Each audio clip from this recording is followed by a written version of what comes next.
very fast talk today. It's a lightning talk.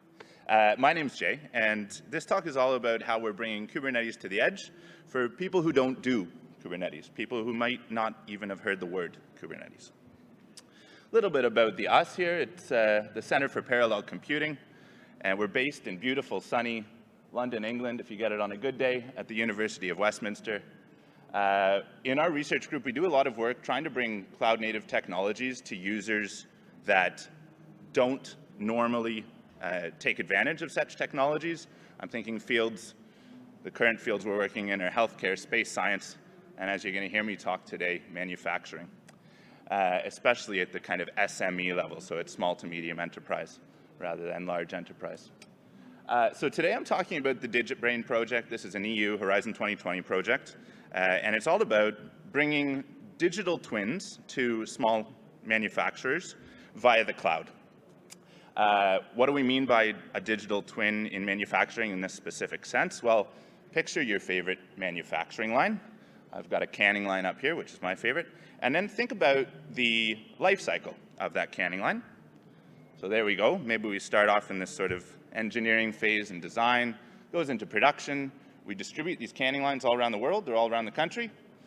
They go into operation, filling cans with delicious beverages. There's this sort of maintenance and repair cycle that they go through. Eventually, sadly, the machine dies, and we try to recycle as many parts and re-engineer it into a new canning line. So there's the kind of classic. Where's the digital twin here? Well, hopefully, if we're doing our job right, in as many of those different stages of this life cycle as we can possibly imagine.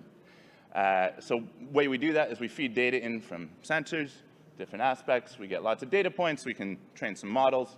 And we can write really complex algorithms to do things like define a really nice preventative maintenance schedule based on machine learning, or predict when failures might be imminent. So that's the background there.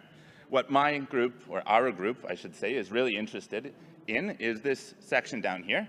And that's the deployment of these digital twins.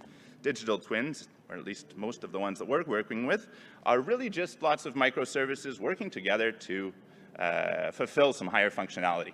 I'm sure we're all familiar with that. We want to deploy these microservices, one, to the cloud, but also, two, because there's so much compute now on the factory floor, to some edge somewhere, wherever it may be.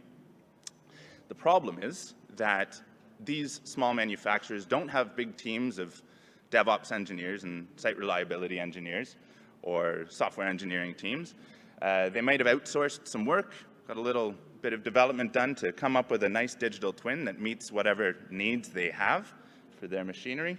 And now they have maybe one engineer on staff who can sort of try to deploy that. So here's sort of how we're seeing this come together. We've got a user there, that's someone in the manufacturing plant. Now they've got a container or many containers that they know how to describe. So we ask them some simple things. We ask them for some information on how they might currently deploy that. Remember, these aren't people who have ever dealt with Kubernetes, so usually it's a Docker compose file or even a Docker run command sometimes. We ask them what the hardware requirements are. They're sometimes more or less familiar with that. And we ask them if they've got any devices on site that they'd like us to connect to, and we ask them to give us access to those devices. We then send this off to DigitBrain. I heard someone mention Tosca over there. This actually goes in, gets generated into Tosca and fed into our little platform here. And then a number of different things happen. So first of all, we use something like Terraform, sometimes Terraform, to provision a bunch of nodes in the cloud. We're using EGI Cloud, which is the European grid infrastructure. It's used heavily across a lot of European projects. And then, of course, we run a little Ansible playbook to deploy a Kubernetes cluster across those nodes. It's K3s at the moment. And then lastly, we use another Ansible playbook to connect out to those edge nodes that have been defined or described by the manufacturer over there in the corner. And we use KubeEdge to bring these edge nodes into one big, beautiful cluster. At that point, we can now schedule whatever containers, microservices have been described. And the user, finally, can now interact with whatever interface this particular digital twin exposes and keep track of whatever they want to keep track of.